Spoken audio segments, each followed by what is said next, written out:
Hello and welcome back to A Few Bits of News. I'm TB Sliver, and today we're going over a few bits of news from the gaming industry and adjacent areas.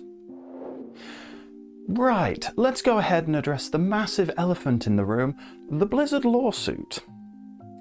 For the handful of people not aware, the state of California, after a 2-year-long investigation, is now suing Activision Blizzard over allegations of sexual harassment and discrimination of the women that work within the company. This was filed by the state's Department of Fair Employment and Housing, or DFEH. The DFEH compared this to a frat boy culture within the company, but the suit directed itself at Blizzard Entertainment more than Activision, as some allegations go further back before its merger, with certain department heads stated, but not named outright. One member, Alex Afrasiabi, was named several times and was let go in 2020, in which Blizzard in a later statement states it was due to harassment of staff, confirming parts of the suit to be true. However, Afrasiabi has been working with Blizzard since 2004. This sort of details how long this has been going on for. We won't go into details over the allegations, as many go into an extremely dark and uncomfortable area, but let's just say YouTubers have had to self-censor to keep from getting their videos taken down by the algorithm. As this topic has basically taken over gaming media, it won't be hard to find this information out.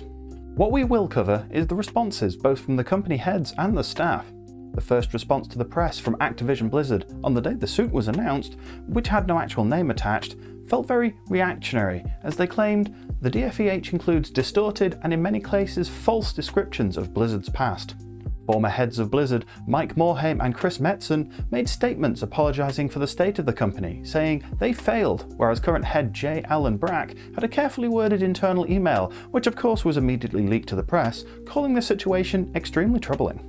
Unsatisfied with the response, the Blizzard staff, both former and current, took to Twitter giving stories of incidences of them being harassed by staff members, and players with game time still remaining on their accounts staged a sit-in protest within World of Warcraft, with one of the demands of that of Afrasiabi's NPC and items to be removed from the game.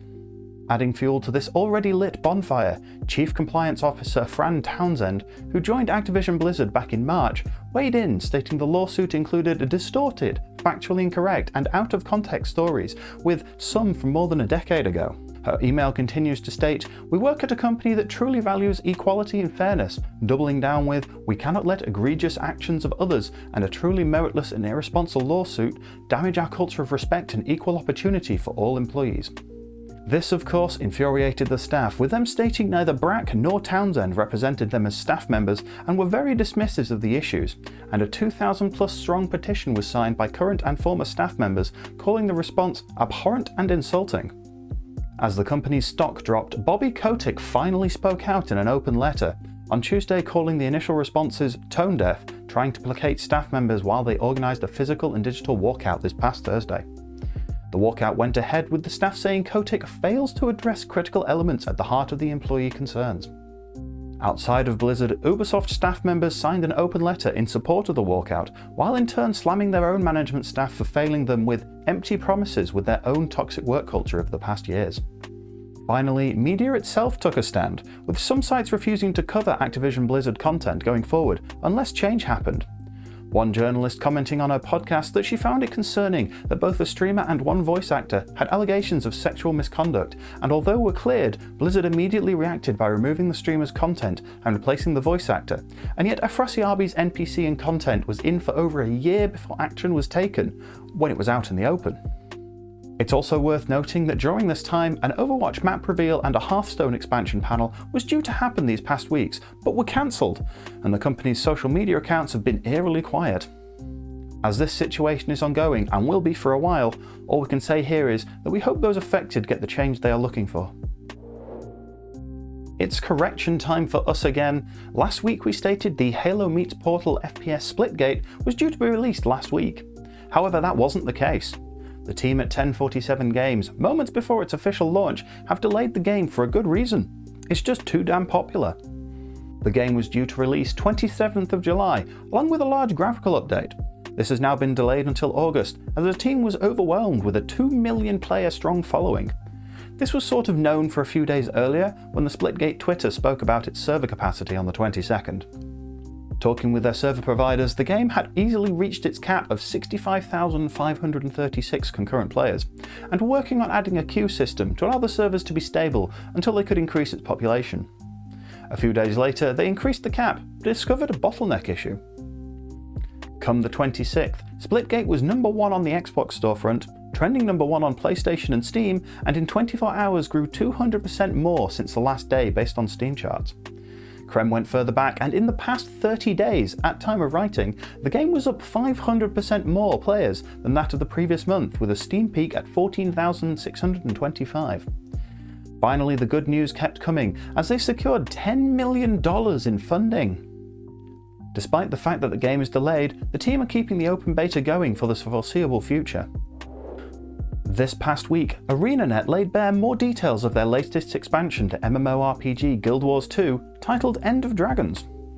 To catch people up on what we already knew, End of Dragons takes place in Cantha, a location last seen in Guild Wars factions 15 years ago, but the area has seen some large changes since then, and the events the players have already witnessed have affected the land.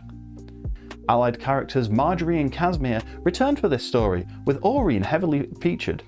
Speaking of Aurene, 16 new Aurene-inspired legendary weapons will launch with the expansion, and will evolve with baby Aurene precursors and adult version legendaries. It wouldn't be Guild Wars without guild halls, and a new one will be added, with the expedition, the quest needed to unlock the hall, being designed so smaller guilds can complete it. Other additions with this expansion include skiffs, and the very important task of fishing. Yes, a heavily requested feature of all MMORPGs is finally hitting Guild Wars 2. Go, get the damn fish! On the mount side, a co-op mount, the Siege Turtle, was introduced, where one player drives and the rest seemingly man its cannons. Either way, it's a big turtle. Finally, the expansion will bring new elite specializations to each of the classes within the game, with the devs already showing off the dagger-wielding Mesmer Virtuoso, who replaces their clones with flying spectral daggers. The devs have already lined up other events exploring the expansion in the lead up to its release, namely that of the elite specs being playable in a week-long beta period for each spec, starting with the Virtuoso, August 17th to the 21st, where players can create 3 level 80 characters already geared and available for use in PvE, PvP, and World v World content. Other elite specs will be joining the Virtuoso during that week, although yet to be announced, the Necromancer silhouette was teased, with the others coming in 3 other beta periods, the next being September 21st to 25th, the 3rd October 26th to 30th, and the 4th being November 30th to December 4th. End of Dragons is due for release February 22nd, with pre-orders of 3 tiers open, all with bonus items that unlock as you order to use now. A week last Thursday saw EA's Play Live showcase a few upcoming games. This had a few surprises and one worst kept secret going this year.